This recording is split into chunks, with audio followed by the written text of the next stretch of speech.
Ciao ragazzi, e oggi vi spiegherò un po' come collegarsi su server privati di GTA, quindi per poter giocare in roleplay, e anche cosa consiste appunto il gioco di ruolo.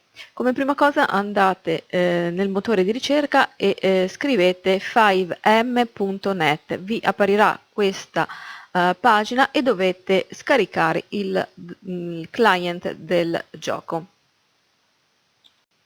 Qua vi farà vedere i termini e i servizi e dovete fare sì, accetto, qua, questo pulsante verde. Una volta salvato sul vostro PC dovete installare il programma. A questo punto vi troverete due icone sul vostro desktop e dovete scegliere quella arancione.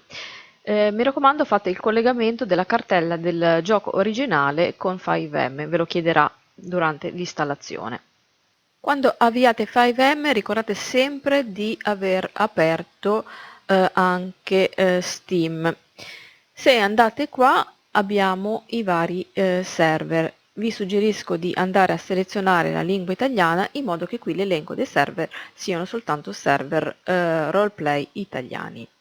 Ci sono due tipi di server, possiamo trovare quelli with list, cioè praticamente per poter entrare dovete andare a fare un breve colloquio su Discord, oppure quelli dove si può entrare liberamente. Io andrò a giocare su questo server e quindi a questo punto sono già stata messa in lista e per entrare dovrò semplicemente fare connect.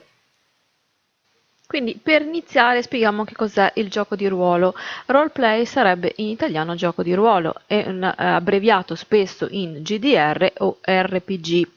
È un gioco dove i giocatori assumono il ruolo di uno o più personaggi e tramite la conversazione e lo scambio dialettico creano uno spazio immaginario dove vengono fatti fittizi, avventurosi, in un'ambientazione narrativa che può ispirarsi a un romanzo, a un film o un'altra fonte creativa storica. Quindi immaginate di essere a teatro e dover recitare una parte. Ricordatevi sempre di pensare a che tipo di personaggio volete andare a creare e quindi portare in scena. Diciamo che per semplificare abbiamo due tipi di personaggi, personaggi magari buoni o personaggi cattivi.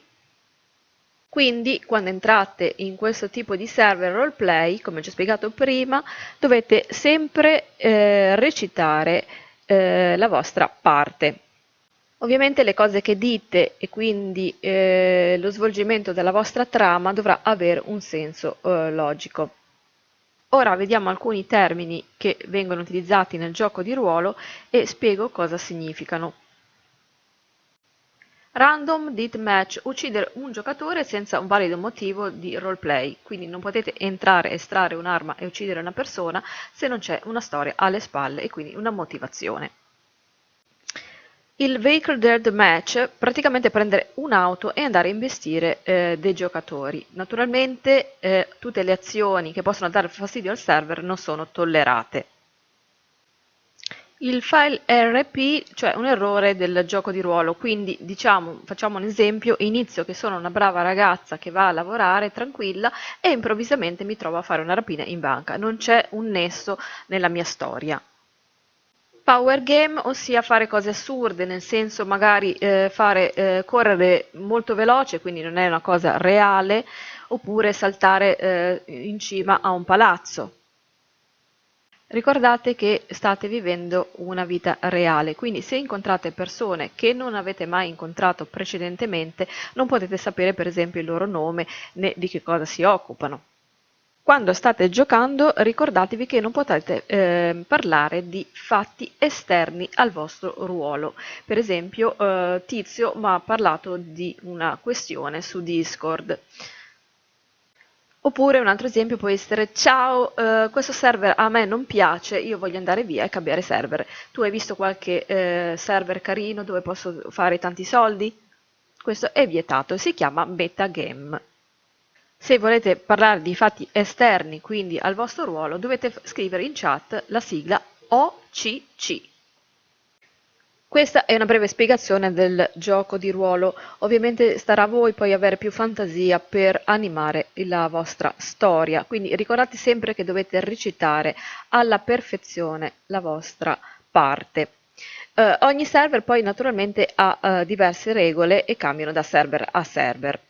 Ovviamente divertitevi anche a creare un personaggio, quindi se si tratterà di un personaggio, diciamo, che fa parte di alcune gang, potete anche utilizzare dei dialetti specifici oppure anche delle parole un po' scurrili in modo da identificare meglio il vostro personaggio. Invece se si tratterà di un personaggio di buona famiglia dovrete utilizzare un linguaggio adeguato. Quindi in breve ho spiegato un po' il gioco di ruolo e se avete delle domande specifiche fatemele nei commenti qui sotto. Per il resto cercate di seguire tutta la serie che andrò a fare su GTA e mettete un bel mi piace a questo video. Ciao e alla prossima!